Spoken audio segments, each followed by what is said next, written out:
दिगंबरा दिगंबरा श्रीपाद वल्लभ दिगंबरा अवधूत चिंतन श्री गुरुदेव दत्त. नमस्कार.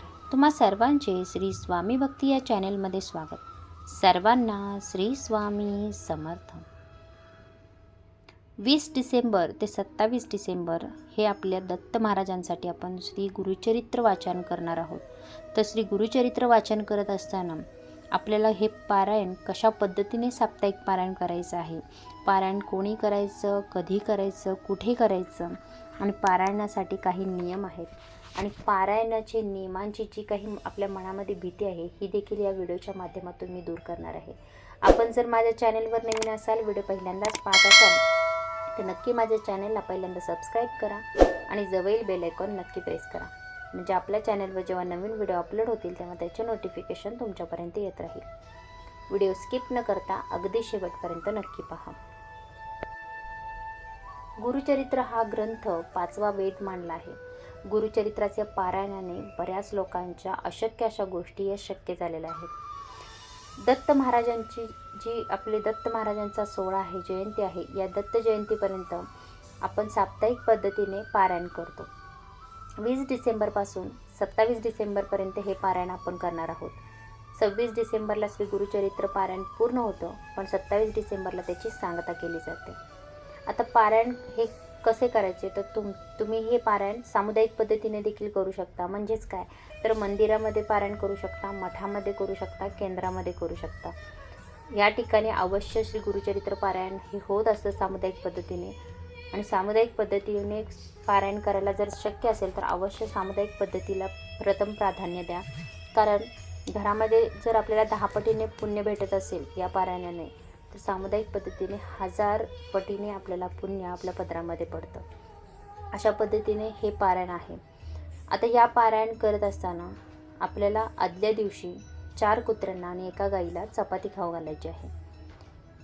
जर आपल्या जवळपास गाय नसेल किंवा आपल्याला 4 कुत्री भेटली नाही तर तुम्ही त्यांच्या नावाचा घास काढून ठेवा. ते पशुपक्षी कोणीही येऊन खाऊन जाऊ द्यात, पण आपल्याला हे घास आपल्याला आदल्या दिवशी काढायचे आहे.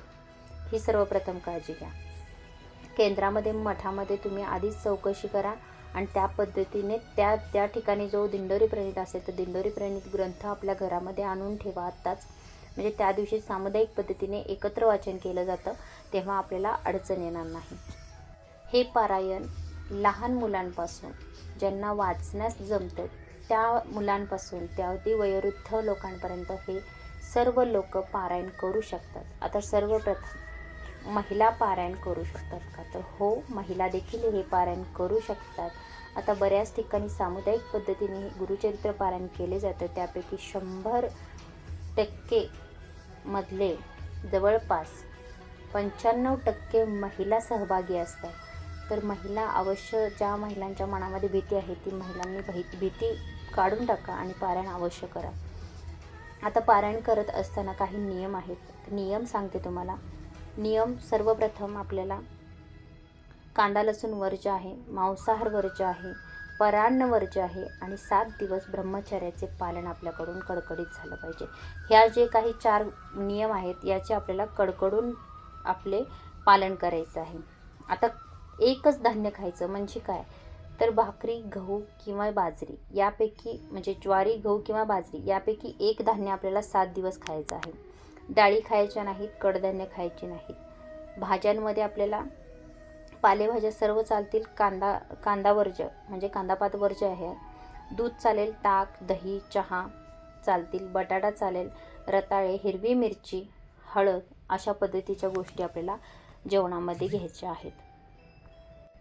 सप्ताह काळामध्ये म्हणजे जेव्हा आपलं पारायण सुरू असते तेव्हा आपल्याला बेडवर बसायचं नाही, बेडवर झोपायचं नाही. आपलं अंथरूण वेगळं असावं. जेव्हा ज्या लोकांना जमत नाही खाली बसण्यास, त्यांनी खुर्चीवर बसून पारायण करायला हरकत नाही. खुर्चीवर बसा, समोर टेबल घ्या आणि आपल्या पायाखाली आसन घ्या. फक्त खुर्चीवर बसल्यानंतर तुम्ही हे खुर्चीत बसून देखील पारायण करू शकता. आता ज्या महिला प्रेग्नेंट आहेत, 7वा, 8वा, 9वा महिना आहे, पण हे पारायण करण्याची फार इच्छा आहे, तर तुम्ही अवश्य हे पारायण खुर्चीत बसून करू शकता. आता एक नियम आहे, ते खाण्यापिण्याच्या नियमांबद्दल बऱ्याच लोकांच्या मनामध्ये खूप असं भीती आहे. तर एक लक्षात घ्या, आपल्याला ह्या 7 दिवसामध्ये पित्ताचं प्रमाण वाढू नये म्हणून कांदा लसूण वर्ज्य केलेला आहे. आपल्याला या 7 दिवसामध्ये सात्विक आहार घ्यायचा आहे. ॲसिडिटी होणार नाही याची आपल्याला काळजी घ्यायची आहे. कारण या 7 दिवसामध्ये खंड न पडता आपल्याला हे पारायण करायचं असतं. म्हणून आपल्याला सात्विक आहार घेऊनच आपल्याला हे पारायण करायचं आहे. म्हणून हे खाण्याचे काही नियम आहेत. आपल्याला झेपतील त्या पद्धतीने आपण ह्या नियमांचे पालन करून पारायण करायचं आहे. आता घरामध्ये जे पुरुष बसतात त्यांनी ते स्वतःच्या आईच्या बायकोच्या हातचं ते जेवण जेवू शकतात घरामधल्या, पण परान्न शक्यतो घेऊ नका, परान्न वर्ज्य आहे. आता ज्या महिलांचे मासिक धर्म आहेत त्यांनी काय करायचं आहे, तर ज्यांचे मासिक धर्म 20 डिसेंबर ते 27 डिसेंबर आहेत त्यांनी शक्यतो करून मग पारायणाला बसू नका, कारण पारायणाला खंड पडता कामा नाही. जर तुमच्या घरी तुम्हाला जर मासिक धर्म आला तर घरामध्ये कोणी वाचण्यास असेल, ते वाचन कंटिन्यू करत असेल तरच तुम्ही वाचनाला बसा, अथवा वाचन करू नका.